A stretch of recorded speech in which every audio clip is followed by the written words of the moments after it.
Oh, hey, it's me, Will Gundy. And I just came in here on my horse Wednesday for this special day.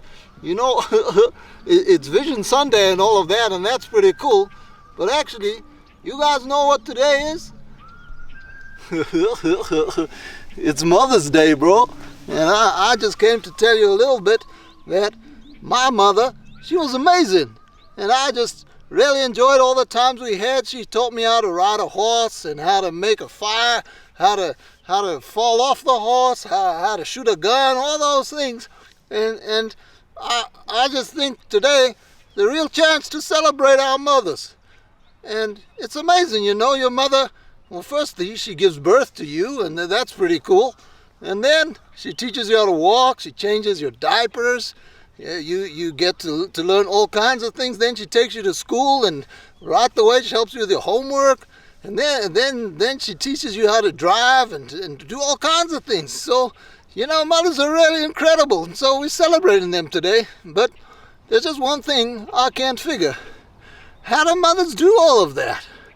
All throughout our lives, our mothers are just looking after us. And I don't know just how they do it. But I know somebody who does. Hey, ROL. Fantastic to be with you. Spy guy, coming to you. My friend Will Gundy, he asked me, on this Mother's Day, how do mothers do what they do? I'll tell you one thing. All my years of spying, cracking the hardest cases, I've never been able to work out just how mothers do what they do. But one thing's for sure, we're thankful to God for all you mothers today. Back to you, Will. Well, thanks so much, Spy Guy. That really helps me. And I just want to say, mothers, today we celebrate you. And ROL kids, you guys don't forget to really spoil your moms today. Have a great day, guys. We'll see you soon.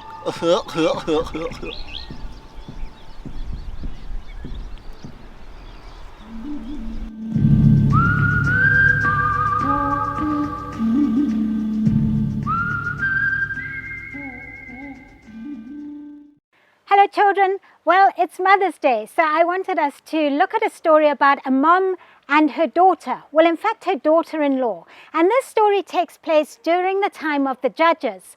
Now I wonder if you can remember any of the judges who we've learnt about over the last year.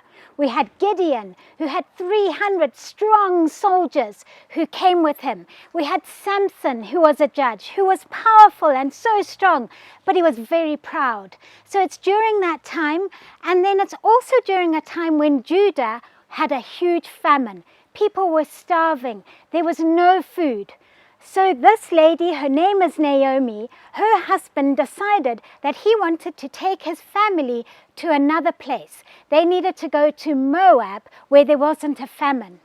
Now this wasn't an easy move for them because they didn't know these people. They were leaving all their family, all their friends behind, but even more than that, they were leaving behind the same people who worshipped the goddess Zem and going to a people who were idol worshippers. So it was a strange move and it was a hard move, but they settled and they plowed their land and they did well. But sadly, during the 10 years that they were there, Naomi's husband died. Their 2 sons had married young Moab women, but sadly these sons weren't very strong either, and they died. And these 3 women were devastated. They were alone in a foreign land, and they really weren't sure what to do. Well, Naomi then heard that the famine in Bethlehem in Judah, where she was from, had ceased, that God had provided for his people. And so she made a decision. She decided that she was going to head back to Bethlehem, to Judah. So her daughter-in-laws packed their bags and they headed off, but they got a little bit down the road and Naomi said to them, "Do you know what? I love you and I'd love you to come with me, but I think it's better that you go home to your mothers. You're young, you can still marry and have children." Well, one of the daughter-in-laws, her name was Oprah, she agreed. And with tears in her eyes, she kissed Naomi goodbye and she went home to her family. But the other daughter-in-law, her name was Ruth, she declared her love for Naomi and said, I will never leave you. In fact, what she said is, where you go, I will go. Where you stay, I will stay. And your God will be my God. She made a decision in that moment that she was going to go with Naomi. She would care for her, she would be with her, and she would worship the God of Israel. And that was quite an incredible thing for her to do. She was leaving behind now everything she knew, all her family, all her friends, the customs and the faith that she'd grown up with, to go to a foreign land. And it was quite a dangerous journey for these two women to make, but finally they got to Bethlehem. And Naomi noticed some of the friends that she'd had before and some of the family, and she introduced Ruth and said, I know she's a foreigner. And they didn't really welcome foreigners, but she said, she is my daughter-in-law and she has been amazing. She has cared for me and committed to look after me. And Ruth said to her, could I go out? We have nothing. We have no money. We have no food. Can I go out into the fields and search for food? Because you see, God had given Moses some laws. And one of them was that when the harvesters were reaping the harvest, the barley or the wheat or the corn, as they picked and reaped, anything they dropped, they must leave behind. The leftovers were left behind, and the poor people could come and they could pick up and gather those leftovers and with that make their food. And so Naomi said, of course, go, see what you can find for us. And Ruth made an amazing name for us. She very politely and very quietly came to a field and said, please can I come and reap behind you? And they watched as from sunrise to sunset she worked tirelessly, picking up and taking what was left behind. She didn't realize, but this field was owned by a man called Boaz. And he asked his workers, well, who is that girl? And they told him, she's with Naomi. She's the widow of one of Naomi's sons. And she's come and she works so hard. And he decided in that moment, he said, I want you to look after her. He actually brought her under the care of his household. And he said to her, you can drink from the water that my workers gather. You can pick up from behind them. He offered her the protection of his home. And as he did that, I want to read to you from what the Bible says. It says that at this she bowed down with her face to the ground, and she exclaimed, why have I found favor in your eyes that you notice me? I'm a foreigner.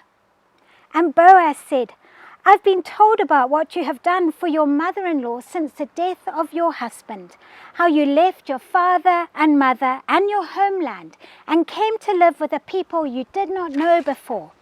May the Lord repay you for what you have done. May you be richly rewarded by the Lord, the God of Israel, under whose wings you have taken refuge. You see, Boaz walked closely with the Lord. And so God was able to use him to take care of Ruth. God had seen Ruth's sacrifice. He knew her heartbreak at leaving behind everything she knew. He knew that she honored and respected her mother-in-law. And so he used Boaz to look after her and protect her. God was watching her and working everything out through Boaz. You see, Naomi and Ruth lived very simple lives. They weren't famous, they weren't rich. They were just committed to God, committed to each other. And God noticed that, and he was pleased.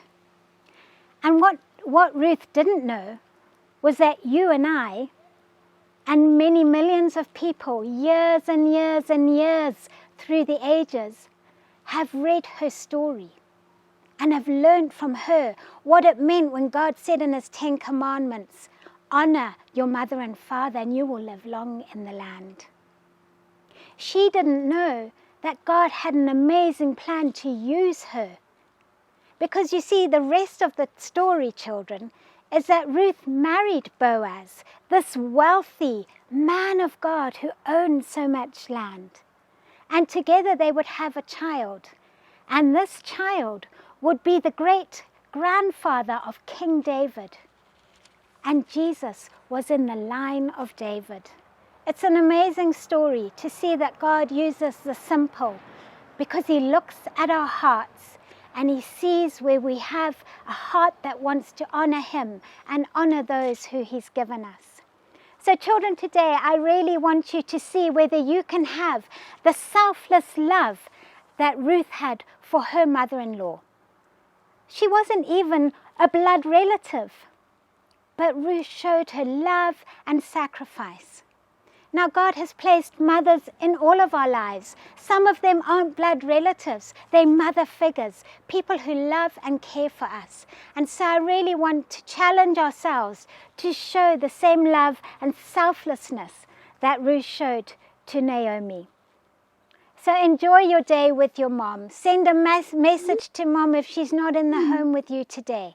And thank God for the family that he's given you, because he has a plan and purpose for you in that family. All right, guys, I've put a craft on the group, just a little like bookmark that you can do to give to your mom as a small gift. Have a great day. God bless.